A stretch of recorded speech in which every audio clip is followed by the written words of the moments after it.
Hello friends, ಇವತ್ತಿನ ದಿನ ಒಮೆಗಲ್ part 2ನ continue ಮಾಡ್ತಾ ಇದ್ದೀನಿ. ಬನ್ನಿ ತಡ ಮಾಡದೆ ವಿಡಿಯೋವನ್ನು ಶುರು ಮಾಡೋಣ. ಯಾಕೆ ಇದೆಲ್ಲ ನೀನು ಯಾಕೆ ಮಾಡ್ತಿದ್ದೀಯ? ಸಮರ್ಪಣೆ, ನೀವೆಲ್ಲರೂ ನಿಮ್ಮನ್ನು ನನಗೆ ಸಮರ್ಪಣೆ ಮಾಡ್ಕೋತಿದ್ದೀರಾ. ಅದಕ್ಕೆ ನೀವೆಲ್ಲ ಈಗ ನನ್ನವನು. ನಾನು ಮನಸ್ಸು ಮಾಡಿದ್ರೆ ನಿಮ್ಮನ್ನು ಸಾಯಿಸ್ಬೋದು, ಇಲ್ಲ ಅಂದರೆ ಹಾಗೇ ಇರಿಸ್ಬೋದು. ನಾನು ನಿಮ್ಮ ಜೊತೆ ಏನು ಬೇಕಾದರೂ ಮಾಡ್ಬೋದು. ಈ ಕುರ್ಚಿ ಮೇಲೆ ಕೂತಿದ್ದಾಳಲ್ಲ, ಅವಳು ನನ್ನ ತಂಗಿ. 3 ವರ್ಷ ಮೊದಲು ಅವಳು ರೋಡ್ನಲ್ಲಿ ಸೈಕಲ್ ಓಡಿಸ್ತಾ ಇದ್ಲು. ಹಾಗೂ ಒಬ್ಬ ಶ್ರೀಮಂತ ವ್ಯಕ್ತಿ ಕಾರಿನಿಂದ ಡಿಕ್ಕಿ ಹೊಡಿತಾನೆ. ಆ ವ್ಯಕ್ತಿ ಅವಳನ್ನು ಹಾಸ್ಪಿಟಲ್ಗೂ ಕರ್ಕೊಂಡು ಹೋಗಲ್ಲ, ಅಲ್ಲೇ ಅವಳು ಬಿಟ್ಬಿಟ್ಟು ಹೋಗ್ತಾನೆ. ಅವಳನ್ನು ಹಾಸ್ಪಿಟಲ್ಗೆ ಕರ್ಕೊಂಡು ಹೋಗೋಷ್ಟರಲ್ಲಿ ಅವಳು ಸತ್ತೋಗಿದ್ಲು. ನಾವು ಅನಾಥರಾಗಿದ್ದೆವು.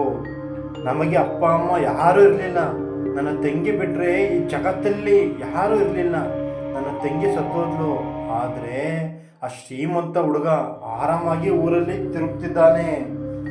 ಅವನು ಪೊಲೀಸರಿಗೆ ತನ್ನ ವಶದಲ್ಲಿಟ್ಟುಕೊಂಡಿದ್ದ. ನಾನು ಯಾವಾಗ ನನ್ನ ತಂಗಿ ಸಾಯಿಸಿರೋನು ಸಿಗ್ತಾನೋ ಅವಾಗ ನಾನು ಅವಳ ಅಂತಿಮ ಸಂಸ್ಕಾರ ಮಾಡಲ್ಲ ಅಂತ ಪಣ ತೊಟ್ಟೆ.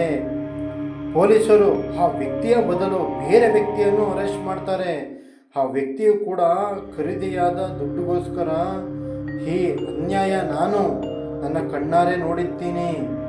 ಅದಕ್ಕೆ ನಾನು ನನ್ನ ತಂಗಿಯ ಅಂತಿಮ ಸಂಸ್ಕಾರ ಮಾಡಿಲ್ಲ. ನಾನು ಅವಳ ಜೀವಂತ ಮಾಡಬೇಕು ಅಂತ ಪಣ ತೊಟ್ಟೆ. ಅದಾದ ಮೇಲೆ ಎಲ್ಲ ಬಿಟ್ಟು ನಾನು ಬ್ಲ್ಯಾಕ್ ಮ್ಯಾಜಿಕ್ ಕಲ್ತ್ಕೊಂಡೆ. ಜನರ ಸಮರ್ಪಣೆ ಭಾವನೆ ನನ್ನ ತಂಗಿನ ಜೀವಂತ ಮಾಡಬಹುದು. ಅದಕ್ಕೆ ಈ ಹುಡುಗನನ್ನು ಫಸ್ಟ್ ಸೆಲೆಕ್ಟ್ ಮಾಡಿದೆ. ಅದಕ್ಕೆ ಅವನ ಕೈ ಕಟ್ ಮಾಡಿ ನಾನು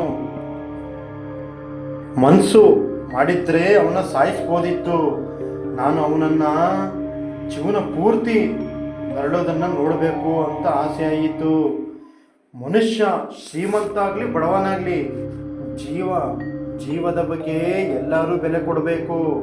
ನೀವು ಶ್ರೀಮಂತ ಹುಡುಗರು, ನೀವು ತಂದೆ ದುಡ್ಡಿನಿಂದ ಮಜಾ ಮಾಡು ಕುಂತಿದ್ದೀರಾ. ಅದಕ್ಕೆ ನಾನು ನಿಮ್ಮನ್ನು ಆಯ್ಕೆ ಮಾಡಿಕೊಂಡಿದ್ದು. ನನ್ನ ತಂಗಿಯನ್ನು ಜೀವಂತ ಮಾಡಲು ನಿಮ್ಮ ಸಮರ್ಪಣೆ ಬೇಕು. ನಿಮ್ಮ ಸಮರ್ಪಣೆಯ ಭಾವನೆ ನನ್ನ ಸತ್ತು ಹೋಗಿರೋ ತಂಗಿನ ಜೀವಂತ ಮಾಡ್ಬೋದು. ಆದರೆ ನೀನು ಬಡವರಿಗೆ ಏನು ಮಾಡಲಿಲ್ಲ. ಆದರೆ ನೀನು ನಿಮ್ಮನ್ನು ಯಾಕೆ ಆಯ್ಕೆ ಮಾಡಿಕೊಂಡೆ? ಏನು ನಿಜನಾ? ನಮ್ಮ ತಾಯಿ ಆಣೆ, ನಾನು ನಿಜ ಹೇಳ್ತಿದ್ದೀನಿ ಅಂತ ಅವನ ಹೇಳಿದ. ಆಗ ಆ ಮಹಿಳೆಗೆ ಕೋಪ ಬಂದು ಟೋನಿ ಗೊಂಬೆಯ ಕತ್ತು ಕಟ್ ಮಾಡ್ತಾಳೆ. ಇಲ್ಲಿ ಟೋನಿಯ ಕತ್ತು ಕಟ್ಟಾಗುತ್ತೆ. ಹಾಗಿರೋ ಕತ್ತಿಂದ ರಕ್ತ ಹರಿಯೋಕ್ಕೆ ಶುರುವಾಗುತ್ತೆ. ಅವನು ನೆಲದಲ್ಲಿ ಬಿದ್ದು ಒದ್ದಾಡಕ್ಕೆ ಶುರು ಮಾಡ್ತಾನೆ. ಇವನ ಆದರ್ಶ ಭಯದಿಂದ ನೋಡ್ತಿದ್ದ ಸುಳ್ಳು ಹೇಳಿದ ಅವನು ಎತ್ತ ತಾಯಿ ಮೇಲೆ ಆಣೆ ಮಾಡ್ತಿದ್ದ. ನಿಜ ಏನು ಆದರ್ಶ ಅಂತಾಳೆ. ಅದಕ್ಕೆ ಭಯದಲ್ಲಿ ಹೌದು, ನಮಗೆ ಶ್ರೀಮಂತರು ಅನ್ನೋ ಅಹಂಕಾರ ಇದೆ ಅಂತಾನೆ.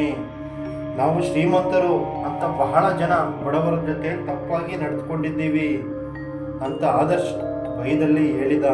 ವಿಶಾಲ್, ನೀನು ವೈಭವ್ ಜೊತೆ ಏನು ಮಾಡಿದೆ? ವೈಭವ್ ಅವರ ಕ್ಲಾಸ್ನಲ್ಲಿ ಓದುತ್ತಿದ್ದ. ಅವನು ಬಡವನಾಗಿದ್ದ. ಅವನು ಸೈಕಲಿಂದ ಬರ್ತಿದ್ದ. ಅವನು ಓದೋದ್ರಲ್ಲಿ ತುಂಬ ಮುಂದೆ ಇದ್ದ. ಇದರ ಹೊಟ್ಟೆ ಕಿಚ್ಚು ಅವರ 4 ಜನರಿಗಿತ್ತು. ಯಾವಾಗ ವೈಭವ್ ಸೈಕಲ್ನಿಂದ ಬರುವಾಗ ಅವರು ಕಾರಿನಲ್ಲಿ ಬಂದು ಕಾಲೇಜಿಗೆ ಹೋಗುವಾಗ ಅವನನ್ನು ಬಡತನದ ಬಗ್ಗೆ ಚುಡಾಯಿಸ್ತಾ ಇದ್ರು. ಒಂದು ಸಲ ಟೀಚರ್ ಒಂದು ಕ್ವಶನ್ ಕೇಳಿದ್ರು. ಅದನ್ನು ನನಗೆ ಗೊತ್ತಿರಲಿಲ್ಲ. ಮತ್ತೆ ಅದರ ಉತ್ತರ ವೈಭವ್ ಹೇಳ್ತಾನೆ. ಅದಕ್ಕೆ ಟೀಚರ್, ಕೆಲಸಕ್ಕೆ ಬಾರದೇ ಇರೋರೆ, ಇವನಿಂದ ಏನಾದರೂ ಕಲೀರಿ ಅಂತ ಹೇಳ್ತಾರೆ. ಅದಕ್ಕೆ ನನಗೆ ಕೋಪ ಬಂತು. ಯಾಕಂದರೆ ನಾನು ಶ್ರೀಮಂತನಾಗಿದ್ದೆ.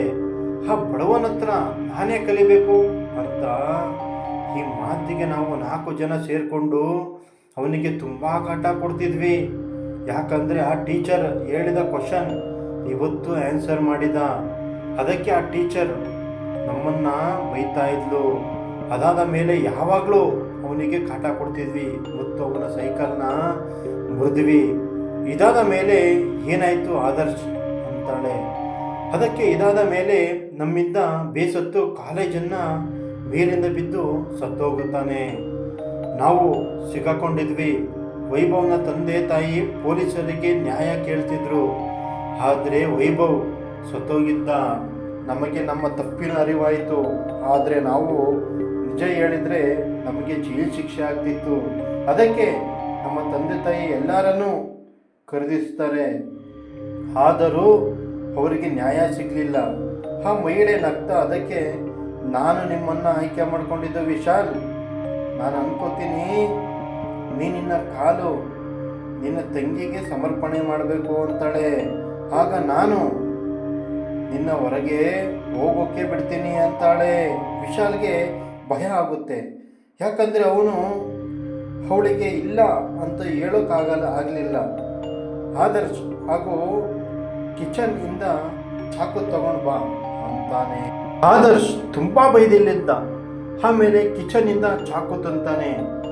ಇವನು ಚಾಕು ವಿಶಾಲ್ನ ಕೈಯಲ್ಲಿ ಕೊಡ್ತಾನೆ. ವಿಶಾಲ್ನ ಹೃದಯ ಜೋರಾಗಿ ಬಡ್ಕೋತಿತ್ತು. ನನ್ನ ಬಾಯಿಯನ್ನ ಬಟ್ಟೆಯಿಂದ ಮುಚ್ಚಿ ಅಂತಾನೆ. ಅದಕ್ಕೆ ಆದರ್ಶ್ ವಿಶಾಲ್ ಬಾಯಿಯನ್ನ ಬಟ್ಟೆಯಿಂದ ಮುಚ್ಚುತ್ತಾನೆ. ವಿಶಾಲ್ ತನ್ನ ಕಾಲನ್ನು ಕಟ್ ಮಾಡ್ತಾ ಇದ್ದ. ಕಾಲಿಂದ ರಕ್ತ ಹರಿತಾ ಇತ್ತು. ವಿಶಾಲ್ ಒಳಗೇನೆ ನೋವನ್ನು ಅನುಭವಿಸ್ತಿದ್ದ. ಅವನ ಅರ್ಧ ಕಾಲು ಕಟ್ ಮಾಡಿದಾಗ ಆ ಮಹಿಳೆ, ನಿಲ್ಲಿಸಿ ವಿಶಾಲ್, ಇನ್ನು ಉಳಿದ ಭಾಗವನ್ನು ಕೈಯಿಂದ ಎಳೆದು ದೇಹದಿಂದ ಬೇರೆ ಮಾಡು ಅಂತಾಳೆ. ಆಗ ಬಾಯಿಗೆ ಕಟ್ಟಿರುವ ಬಟ್ಟೆ ತೆಗೆದು, ಇಲ್ಲ ನಾನು ಹೀಗೆ ಮಾಡಲಿ ಅಂತಾನೆ. ಅದಕ್ಕೆ ಅವಳು, ಇದನ್ನು ಸಮರ್ಪಣೆ ಅಂತ ಅನ್ನೋದು, ಕಟ್ ಮಾಡು ನೀನು ಕಾಲನ್ನು, ಯಾಕಂದರೆ ಈ ಕಾಲಲ್ಲಿ ತುಂಬ ಪಾಪ ಮಾಡಿದ್ದೀಯ. ಆ ವೈಭವನ ನೀನು ಇದೇ ಕಾಲಲ್ಲಿ ಒದ್ದಿದ್ದೆ. ಆಗ ಅವನಿಗೂ ನೋವಾಗಿತ್ತು. ಇವತ್ತು ನಿನಗೂ ಆ ನೋವು ಗೊತ್ತಾಗುತ್ತೆ. ಈ ನಡಿ, ನಿನ್ನ ಕಾಲನ್ನು ಎಳೆದು ಬಿಸಾಕು ನಿನ್ನ ದೇಹದಿಂದ ಅಂತ ಹೇಳ್ತಾಳೆ. ನಾನು ಈ ಥರ ಮಾಡೋಕ್ಕೆ ಪಶ್ಚಾತ್ತಾಪ ಇದೆ, ಪ್ಲೀಸ್ ನನ್ನ ಬಿಟ್ಬಿಡು. ಇದನ್ನು ಮಾಡಿದ್ರೆ ಏನಾಗುತ್ತೆ, ವೈಭವ್ ಸತ್ತೋಗಿದ್ದಾನೆ, ನಿನ್ನ ಕಾಲು ಹೋಗುತ್ತೆ ಅಂತ ಕೋಪದಲ್ಲಿ ಮಹಿಳೆ ಹೇಳ್ತಾಳೆ. ಉಳಿದವರು ಕಾಲನ್ನು ಕಿತ್ತಾಕು, ಇಲ್ಲಾಂದ್ರೆ ನಾನಿನ್ನ ಕಟ್ ಮಾಡ್ತೀನಿ ಅಂತಾಳೆ. ವಿಶಾಲ್ ಮತ್ತೆ ಬಟ್ಟೆ ಕಡ್ಕೋತಾನೆ. ಅವನ ಕೈಯಿಂದ ಉಳಿದ ಕಾಲನ್ನು ಕಿತ್ತಾಕೋತಾನೆ. ಅವನಿಗೆ ನೋವು ತಡೆಯೋಕೆ ಆಗ್ತಿರಲ್ಲ. ಪ್ಲೀಸ್ ನನ್ನ ಬಿಟ್ಬಿಡು ಅಂತಾನೆ. ಆ ಮಹಿಳೆ ಅವನ ಮಾತನ್ನು ಕೇಳೋದಿಲ್ಲ. ತುಂಬ ಸಲ ಕಾಲು ಎಳೆದ. ಆಮೇಲೆ ಅಳುತ್ತಿದ್ದ, ನನ್ನ ಸಾಯಿಸ್ಬಿಡು, ನನಗೆ ಈ ನೋವು ತಡೆಯೋಕೆ ಆಗ್ತಿಲ್ಲ ಅಂತಾನೆ. ಅದಕ್ಕೆ ಸರಿ ನಿನ್ನಿಷ್ಟ ಅಂತ ವಿಶಾಲ್ನ ಗೊಂಬೆಯ ಕತ್ತನ್ನು ಕಟ್ ಮಾಡ್ತಾಳೆ. ಇಲ್ಲಿ ವಿಶಾಲ್ನ ಕತ್ತು ಕಟ್ಟಾಗೋಗುತ್ತೆ. ಇದನ್ನು ನೋಡಿ ಆದರ್ಶ್ ಕಿರ್ಚ್ಕೊಂಡ. ಅವನ 3 ಫ್ರೆಂಡ್ಸ್ ಅವನ ಮುಂದೆನೇ ಸತ್ತೋದ್ರು. ಅವನು ಒಬ್ಬನೇ ಉಳಿದುಕೊಂಡ. ನೀನು ಸಮರ್ಪಣೆಗೆ ತಯಾರಾಗಿದ್ದೀಯಾ ಆದರ್ಶ್ ಅಂತಾಳೆ. ಗೊತ್ತಿಲ್ಲ. ಆ ಮಹಿಳೆ ಅವನಿಂದ ಏನೂ ಮಾಡಿಸ್ಬೇಕು ಅಂದ್ಕೊಂಡಿದ್ಲು. ಆದರ್ಶ್ ಕೆಳಗೆ ಬಿದ್ದಿರೋ ಚಾಕು ಎತ್ಕೊಂಡು, ನಿನ್ನ ಕೈ ಕಟ್ ಮಾಡು ಅಂತಾಳೆ. ಅದಕ್ಕೆ ಆದರ್ಶ್, ನಾನೇನು ಮಾಡಿದೆ ಅಂತಾನೆ. ಅದಕ್ಕೆ ನಿನಗೆ ಸುಶೀಲ್ನ ನೆನಪಿದ್ದಾಳ ಅಂತಾಳೆ. ಇದನ್ನು ಕೇಳಿ ಆದರ್ಶ್ ಹೆದರ್ಕೊಂಡ. ನೀನು ಏನು ಮಾಡಿದೆ ಅವಳ ಜೊತೆ? ಅವಳು ನಮ್ಮ ಮಗಳು, ಯಾವಾಗಾದರೂ ಒಂದ್ಸಲ ಮನೆಗೆ ಕೆಲಸಕ್ಕೆ ಬರ್ತಿದ್ಲು. ಅವತ್ತು ಮನೇಲಿ ನಾನೊಬ್ಬನೇ ಇದ್ದೆ. ಆಗ ಅವಳು ಗೊತ್ತಿಲ್ಲದ ನನ್ನ ರೂಮ್ಗೆ ಬಂದು, ಆಗ ನಾನು ಅವಳನ್ನು ಮುಟ್ಟಿದೆ.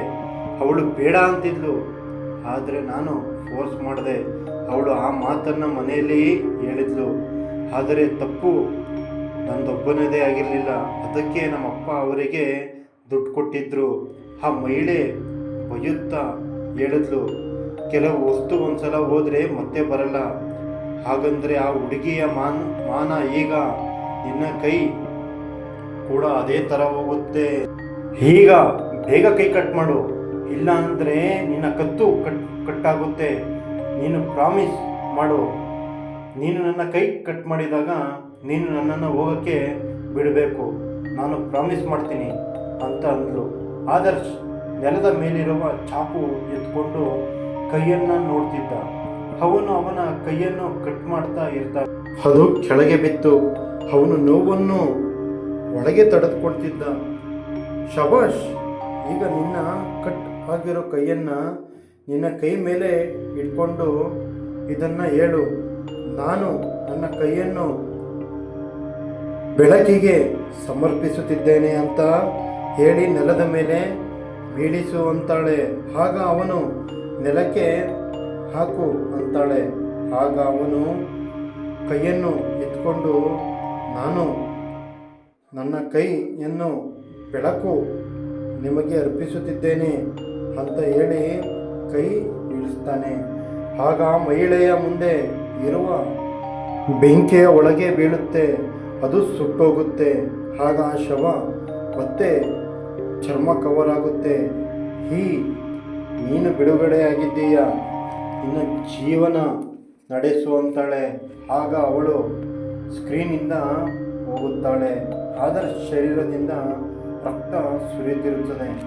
ಅವನು ರೂಮ್ ಇಂದ ಹೊರಗೆ ಬಂದು ಸೆಕ್ಯೂರಿಟಿ ಗಾರ್ಡ್ ಕರೆದು ನೆಲದ ಮೇಲೆ ಬೀಳ್ತಾನೆ. ಅವನು ಕಣ್ಣು ತೆಗೆದಾಗ ಅವನು ಹಾಸ್ಪಿಟಲ್ ನಲ್ಲಿದ್ದ. ಅವನು ಅವನ ಕೈ ಕಳೆದುಕೊಂಡಿದ್ದ. ಅವನ ಪ್ರಜ್ಞೆ ಬಂದಾಗ ನರ್ಸ್, ಡಾಕ್ಟರ್ ಮತ್ತು ಪೊಲೀಸ್ಗೆ ಕರೀತಾಳೆ. ಅವರ ಅಪ್ಪ ಅಮ್ಮ ಹೊರಗೆ ವೇಟ್ ಮಾಡ್ತಿದ್ರು. ಅವನು ಅಲ್ಲಿ ಏನಾಗಿತ್ತು ಅಂತ ತಿಳ್ಕೋಬೇಕಿತ್ತು ಅಂತ ಕಾಯ್ತಿದ್ರು. ಯಾಕಂದರೆ ರೂಮ್ನಲ್ಲಿ 3 ಜನ ಡೆಡ್ ಬಾಡಿ ಇತ್ತು. ಅದಕ್ಕೆ ಏನಾಯಿತು ಅಂತ ತಿಳ್ಕೊಳ್ಳೋಕ್ಕೆ ಏನಾಯಿತು, CCTVನಲ್ಲಿ ಯಾರು ಒಳಗೆ ಹೋಗಿರಲಿಲ್ಲ. ಆದರ್ಶ್ ಇವತ್ತಿಗೂ ತಾನು ಮಾಡಿದ ತಪ್ಪಿಗೆ ಇನ್ನೂ ಅನುಭವಿಸುತ್ತಿದ್ದಾನೆ.